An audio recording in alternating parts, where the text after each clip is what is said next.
The system for the laser cleaning machine, they have different languages, and right here is in the screen is the Chinese language, and also they have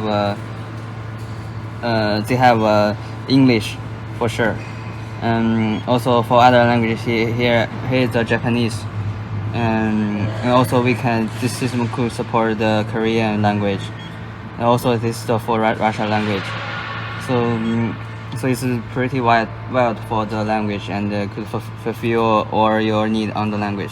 So for the waffle types, they have different types. You can pick up whatever you want, but mostly we use this strict line one. So this is the 8%, and also you can adjust the 50%. Also here's a different menu, different button for the machines, and also here's the inner side of the laser cleaning machine, and this is the laser source for this machine. This is from the Recon brand. And this one is a water chiller. Next we're gonna show our machine how this works and cleaning some rust from the iron.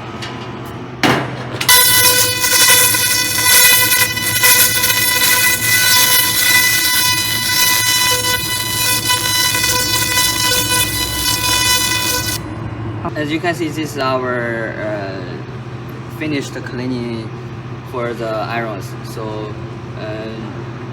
as you can see, there's so many rust on the iron, and we're just using this machine, laser cleaning machine, to remove this rust from the iron. So here's the difference. So the little bit yellow one is the rust, and here is the surface for the iron.